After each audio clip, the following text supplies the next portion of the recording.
పేరు రాసిన మొదటి పత్రికలో ఒక చక్కటి మాట ఉంది. రెండవ అధ్యాయము 9వ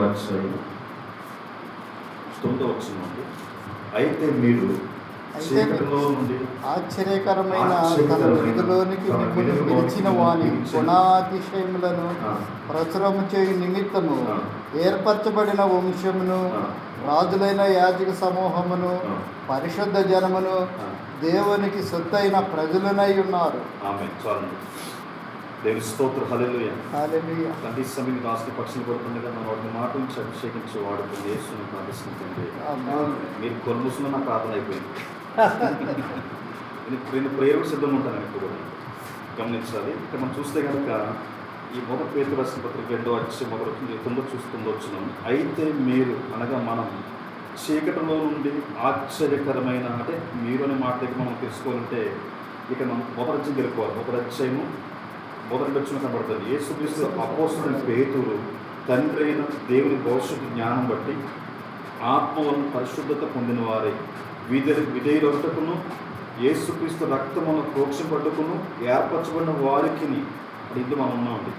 అనగా పొంతు, గలతీయ, కప్పుదోకియ, ఆసియా, మనదే కన్నా అండి, ఆసియా, బితునియ అను దేశముని చెదరైన వారు చేరిన యాత్రికులు శుభమని చెప్పి మన ఈ లోపల ఎవరంటే యాత్రికులను పరదేశంలో వాక్యం ఒక మాట.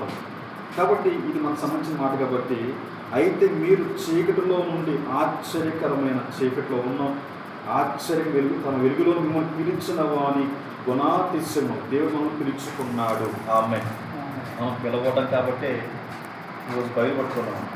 పిలవటం కాబట్టి ఉదయకాల సమయంలో మనం అన్ని సమస్యలు జయించి ఇక్కడ స్థలం కూర్చోవడం జరిగిందండి. దేవుని స్తోత్రం. పిలవబడ్డారు. దేనికి పిలవడ్డామంటే దానికి కారణం ఉన్నాయి. పిలుపు లేకుండా, అందుకే మనకు మాట సరే సామెత, పిలుపు లేని సేవ తలుపు లేని ఇల్లుతుందండి. పిలుపు లేని సేవ తలుపు లేని ఇల్లుతో సమానం ఉంటుంది. ఒక ఇంటికి తలుపులు లేకపోతే ఎంత ప్రమాదమో, సేవలో పిలుపు లేకపోతే చాలా ప్రమాదం. అంటే దేవుడు మనం పిలుచుకున్నాడు. ఎప్పుడు పిలుచుకున్నాడంటే యెషయా అన్నాడండి, ఆది నుండి మానవ వంశం పిలిచిన వారైనా యెహోవా